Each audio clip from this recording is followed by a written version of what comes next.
क्या तुमने कभी खुद से पूछा है कि घूंघट सच में हमारी प्राचीन परंपरा है या फिर इतिहास की कोई मजबूरी? अगर प्राचीन भारत इतना उन्नत था तो फिर सवाल उठता है कि उस समय की महिलाएं घूंघट क्यों नहीं करती थी।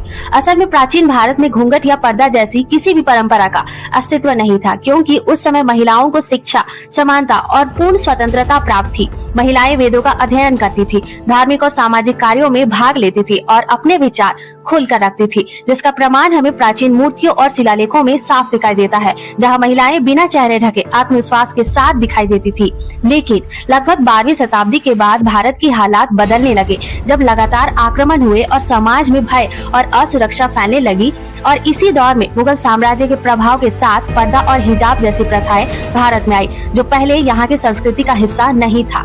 युद्ध, लूट, हिंसा के कारण महिलाओं की सुरक्षा एक गंभीर चिंता बन गई और उन्हें बचाने के लिए समाज ने उन्हें ढकने का रास्ता चुना। और यहीं से घूंघट की शुरुआत होती है, जो किसी धार्मिक आदेश का कारण नहीं बल्कि महिलाओं की रक्षा के लिए अपनाया गया था, एक सामाजिक उपाय था। समय के साथ ये मजबूरी और परंपरा बन गई और पीढ़ियां दर पीढ़ियां चलती रही, बिना ये सोचे कि इसकी शुरुआत कैसे हुई और क्यों हुई। इसी वजह से आज भी उत्तर भारत में घूंघट ज्यादा देखने को नहीं मिलता है, जहां मुगल प्रभाव अधिक रहा, जबकि दक्षिण भारत में ये प्रथा लगभग नहीं के बराबर है। तो अब सवाल ये है कि क्या हमें परंपराओं को बिना समझे अपनाना चाहिए या इतिहास को जानकर सही फैसले लेने चाहिए।